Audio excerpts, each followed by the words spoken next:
Assalamualaikum warahmatullahi wabarakatuh. Terima kasih yang udah stay lagi di channel Yati Sam Official guys. Semoga kalian selalu sehat, berkabar kalau untuk kita semuanya ya guys ya. Semoga semuanya bahagia hatinya. Amin ya robbal alamin. Saya punya sesuatu guys. Ini apa coba nama komponisnya? Ini namanya hongchu ya guys ya, atau banana atau pisang. Tapi kalau di desa saya ini namanya gedang. Kalau di desa kamu ini namanya apa guys? Coba komentar dulu. Bismillahirrahmanirrahim. Simpan dulu barangkali kalian yang mau. Beli guys, di Waihong ini murah, cuma 4 dolar. 4 dolar kalian itu hidup sehat ya guys ya, makan gedang. Jangan lupa ngopi dulu. Ini nggak ada yang mau endorse kopi apa ya? Hehehe, bercanda-bercanda. Masih murah kok kopinya, kayak Yesam itu beli di toko Indonesia cuma murah lah. Gimana kalian? Baik-baik aja? Ya semoga baik-baik aja ya guys ya. Saya berdoa semoga kalian bahagia. Amin. Bosnya sayang yang lagi nunggu long service cair. Amin ya robbal alamin. By the way, hari ini saya mau bercerita satu kisah PM ini. Yang ini berkaitan dengan menjaga loyan. Ayo kumpul. Yang jaga bobo, yang jaga kungkung, yang jaga yeye, ayo kumpul. Mungkin kalian bisa belajar dari pengalaman PMI ini. PMI-nya termasuknya beruntung guys. Nah, belum tentu nih kalau kasusnya yang kalian hadapi, ya nggak tahu nasib kalian apakah seberuntung mbaknya. Untuk itu dari kasus ini kita belajar bareng. Semoga saat kalian menghadapi masalah seperti ini, kalian bisa mengambil sikap ya guys ya. Yuk, langsung aja. Oke guys, PM ini bernama Mbak Nia. Mbak Nia ini umurnya 34 tahun. Perawakan Mbak Nia itu ya nggak terlalu tinggi, rambutnya panjang, pakai kawat gigi. Pakai kawat gigi, pakai behel. Oke guys, nah Mbak Nia ini menjaga bobo guys. Umurnya 88 tahun. Bobonya itu ya masih bisa jalan, tapi ya namanya nenek-nenek ya guys ya, perlu pengawasan dan penjagaan ketat. Apalagi bobonya ini ketergantungan obat dokter ya guys ya. Nah, bobonya ini tinggal di Taipo. Dia punya anak perawan tapi sudah tua. Jangan sebut perawan tua ya. Enggak, saya nggak ngomong kayak gitu, tapi anaknya nggak menikah guys. Nah, termasuknya ya sudah dewasa, ya sudah umur sekitar 50 ke atas guys. Itu dadanya ya. Nah, dia punya mami aja nih ya yang dijaga sama Mbak Nia ini. Tinggallah satu rumah itu 3 orang berarti ya. Nah, tugasnya Mbak Nia ya menjaga bobonya, dimana dia harus membawa bobonya itu jalan-jalan, terus menyediakan makan, ya gimana tugasnya kita aja lah sebagai asisten rumah tangga ya guys ya, bersih-bersih termasuknya. Nah, dadanya ini bekerja. Nah, Mbak Nia bekerja dengan majikan ini yang Mbak Nia akui kalau dadanya itu ya maafan ya guys ya. Tapi yang Mbak Nia bersyukur nih karena dadanya itu kan posisinya bekerja. Jadi setiap harinya ya cuma sama bobo ini. Nah, sikap dadanya kepada bobonya ya namanya juga orang tua ya guys ya. Kadang menjengkelkan, kadang membuat marah nih si dadanya. Karena termasuknya dadanya ini keras ya guys ya. Kalau tidak menyukai segala sesuatu langsung bentak maminya ya, meskipun maminya itu kan sudah loyan kayak guys ya.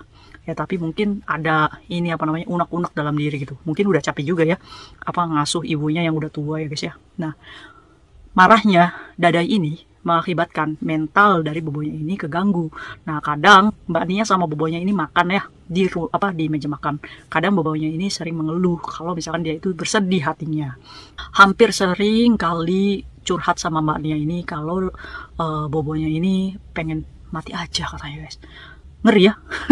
Nah ya tapi Mbak Nia itu yang nggak dimasukkan hati ya, dipikirnya ya mungkin bobonya itu memang kesepian apa namanya ya memang capek karena sakit ya guys ya. Nah, untuk sakit bobonya itu Mbak Nia itu sendiri tidak tahu ya guys ya, karena selama mengkonsumsi obat itu yang memberikan itu dadanya. Dia hanya bertugas untuk menjaga keseimbangan bobonya saat ada di rumah aja. Jadi saat bobonya nonton TV, ya Mbak Nia ini harus selalu melihat tuh, jangan sampai jatuh. Nah, konfliknya itu terjadi pada hari Senin guys, di mana bobonya ini bangun tidur karena dia ini malamnya itu nggak bisa tidur ya guys ya. Nah, bangun tidur dikasih obat sama anaknya ya biasa ya guys ya, cuma obatnya ini obat tidur guys. Nah, setengah 6 pagi itu memang sering dikasihkan sih kalau misalkan bobonya ini sulit tidur kalau malam.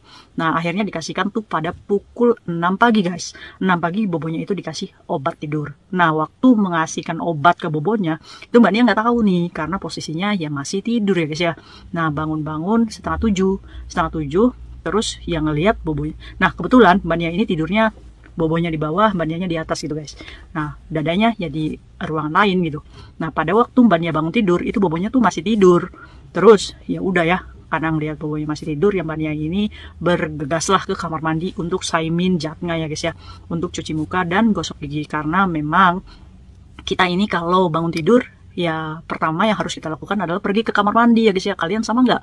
Gosok gigi dulu nggak? Iya harus ya guys. Nah kok kan nggak mandi? Iya ya guys ya, kalau di Hongkong tuh mandinya cuma sekali guys, kalau malam aja. Gitu memang. Ya udahlah, ya memang adatnya di sini ya guys ya. Oke, singkat cerita, Mbak Nia ini sudahlah gosok gigi, siapkan sarapan tuh untuk dadanya, mau pergi kerja. Nah, dadanya itu ngomong sama Mbak Nia, itu Bobo tadi saya kasih pil tidur. Nah, kamu jagain aja ya. Mbak Nia ngomong, oh ya udah, iya soalnya tadi malam itu Bobo tuh memang apa tidurnya itu nggak nyenyak sekali. Ya Mbak Nia itu kan ngadu tuh sama dadanya. Nah, singkat cerita, ya dadanya itu pergi bekerja lah pada pukul 8 pagi ya guys ya. Dadanya pergi kerja pamit sama Mbak Nia. Ya Mbak Nia ya tanpa curiga ya guys ya, ya bersihin ya seperti biasa aja kerja, ngelap-ngelap kaca apa, ya membiarkan bobonya tidur tuh di kamarnya. Mungkin ya guys ya, tanpa sepengetahuan Mbak Nia, nggak tahu di pukul berapa bobonya ini terbangun guys. Bangun dari tidur, nah dengan keadaan yang nggak tahu sadar atau nggak tahu enggak nih guys. Ceritanya bobonya itu menemukan pil tidur yang tergeletak di samping tempat tidurnya guys. Jadi ada buffet kecil dan di situ ada obat-obatnya bobonya guys. Nah kalian tahu apa yang dilakukan bobonya? Iya guys, ada satu strip obat tidur, itu bobonya minum semua guys. Dia buka tuh strip apa obat-obatnya tuh, dia dibuka satu-satu. Dia minum 12 butir obat tidur sampai habis. Nah, obatnya itu ditaruh lagi di samping buffetnya dan dia kembali tidur. Kayak orang mimpi kayaknya guys. Ya Mbak Nia gimana nih? Ya Mbak Nia ya kerja ya biasa aja. Ya pengakuannya Mbak Nia sih ya dia nggak main handphone ya guys ya. Tapi Mbak Nia nih mungkin terlalu polos apa ya? Kok nggak ini apa namanya, nggak bisa memanage gitu. Kok bobonya nggak lapar apa ya, siang itu nggak dibangunin untuk makan. Nah Mbak Nia ini mikir, pas dilihat memang Mbak Nia ini buka kamar dan melihat bobonya itu kayaknya nyenyak banget tidurnya. Ya iyalah nyenyak, orang minum obat 12 butir. Akhirnya masih lihat tuh bernafas, oh ya udah Mbak Nia tutup lagi. Ya mungkin bobonya membutuhkan istirahat yang lebih panjang lagi ya guys ya. Kok Mbak Nia nggak mikir kalau bobonya lapar gitu, kenapa nggak dikasih makan Mbak Nia?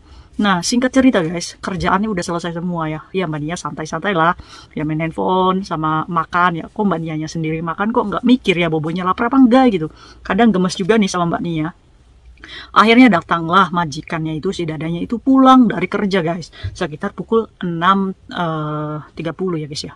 Nah kalian ingat nggak, pertama kali anaknya itu kasih obat itu di pukul 6.30 pagi, 6 pagi ya. Nah dia pulang lagi jam 6 sore, itu berarti jangka waktu 12 jam Bobo itu tidur tanpa sarapan, tanpa makan siang. Akhirnya Mbak Nia ini ya ngomong lah sama si dadanya, itu Bobo kok belum bangun. Kaget kan, dadanya itu baru buka pintu, Mbak Nia langsung ngomong, Bobo belum bangun. Hah? Yang bener? Nah, langsung kan si dadanya itu masuk tuh ke kamar. Ya bener aja, nemuin strip obat yang kosong guys. 12 butir diminum sama bobonya. Tapi nggak ada keracunan atau nggak ada berbusa gitu mulutnya, nggak. Kayak orang tidur aja nyenyak gitu. Kayaknya bobonya lagi mimpi indah kali. Akhirnya panik kan dadanya, hubungin tuh 999 unit polisi ya guys ya. Akhirnya langsung seketika polisi ambulan datang. Nah Mbak Nianya gimana kak? Ya Mbak Nianya panik ya, panik, takut disalahkan gitu. Karena posisinya kan 2 orang di situ ya guys ya, ada bobonya sama Mbak Nia. Tapi Mbak Nia ngomong tuh bobonya masih ada nafasnya. Iya ya guys ya, itu namanya overdosis atau koma ya guys ya. Ya karena terlalu banyak minum obat jadi hilang kesadarannya. Ini yang dinamakan koma ya guys ya. Nafas mah ada, tapi ya nggak tahu nih di dalamnya mau kemana.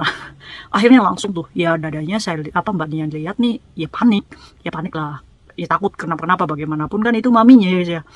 Akhirnya dibawalah ke rumah sakit. Nah singkat cerita, dadanya tuh ngomong sama si Mbak Nia, udah kamu gak usah takut, ya kita doain aja bobonya semoga nggak apa-apa. Akhirnya apakah Mbak Nia diinterogasi polisi? Jelas. Karena apa? Karena dadanya ini kan lapor polisi untuk meminta bantuan ya guys ya, gawat darurat. Akhirnya polisi nanya sama Mbak Nia, ini gimana nih apa kejadiannya? Ya Mbak Nia ngomong aja dengan polosnya. Ya saya nggak tahu Pak, soalnya saya disuruh untuk jaga nenek. Soalnya dada saya tadi pagi habis ngasih obat. Terus ya saya disuruh jagain aja, ya saya nggak tahu dan nggak ngerti. Seperti itu jawaban Mbak Nia. Karena apa namanya, dadanya yang teledor ya guys ya, menaruh obat di situ. Ya jadi dadanya merasa bersalah sendiri. Jadi nggak melakukan penuntutan nih ke Mbak Nia. Aduh, bahaya ya guys ya. 5 hari kemudian ya, si Mbak Nia ini menjenguklah di rumah sakit. Alhamdulillah guys, neneknya itu sadar. Nah, pada waktu polisi menanyakan kepada neneknya, kenapa kamu itu minum obat banyak banget? Nah, neneknya itu masih sadar guys, alhamdulillahnya. Ngomongnya itu, karena saya pengen mati aja katanya. Sedih ya? Kayaknya udah putus asa gitu, seorang nenek 88 tahun ya guys ya. Ya sedih juga sih kalau denger kayak gitu ya guys ya. Saya pengen mati aja katanya. Jadi berakhir dengan selamat nih Mbak Nia ya pekerjaannya. Kita belajar yuk dari kasus ini. Oke guys, kalau kalian menjaga yang namanya Loyanka atau nenek-nenek atau kakek-kakek ya guys ya, yang perlu kalian ingat, apa kebiasaan dia setiap harinya. Kalau dia kebiasaannya sarapan, ya kasih sarapan dulu sebelum minum obat ya guys ya. Nah, kalau misalkan dia biasa makan siang, jam berapa dia biasa makan siang? Misalkan dia biasa makan siang jam 1. Nah, meskipun keadaannya dia lagi tidur, bangunkan. Karena apa? Karena schedule-nya dia untuk makan ya guys ya. Karena pencernaannya itu harus sesuai jadwal gitu ya. Ya kita menjaga Loyanka itu seperti menjaga baby lagi ya guys ya. Nah, kalian sebagai orang yang menjaga nenek atau kakek, ya berarti kalian harus bisa membuat jadwal schedule-nya dari majikan kalian. Jadi jangan karena nenek ini disuruh tidur jadi tidur terus 12 jam. Untuk seorang nenek-nenek itu terlalu lama ya guys ya untuk tidur. Nah, kalian harus berpikir, nanti kalau terlalu lama ini nenek saya malam nggak bisa tidur dong. Kan nanti juga sayanya kesiksa sendiri, jadi sayanya juga nggak bisa tidur ya guys ya. Apalagi orang yang kecanduan obat ya guys ya, obat dokter, entah itu obat diabetes, darah tinggi atau apa, itu pasti akan mempengaruhi sel otaknya, dimana nenek ini kadang pelupa, kadang halusinasi. Pernah nggak nenek yang kalian jaga itu kayaknya ngelihat malam kayak siang gitu, pengen pergi gitu kalau malam? Pernah nggak kayak gitu? Nah, itu bagian dari halusinasi, dimana efek obat yang dia minum ya guys ya. Kalian harus paham nih. Nah, kasusnya dari Mbak Nia ini terlalu santai dalam bekerja. Disuruh jagain nenek yang lagi tidur, ya jaga aja gitu. Terlalu polos, nggak boleh ya. Kita harus punya inisiatif sendiri. Nih, meskipun posisi nenek lagi tidur, ini nih termasuknya dari pagi ke jam 12 itu kan udah lebih dari jam 6, 7, 8, 9, 10, 11. Ini udah lebih dari 6 jam. Dan itu untuk Loyanka itu udah lebih dari cukup tidur siang ya guys ya. Ya bangunkan saja. Tapi takut nanti neneknya marah atau ngomel-ngomel. Ya enggak, biarkan aja dia marah. Intinya kita harus memperhatikan gizinya dia.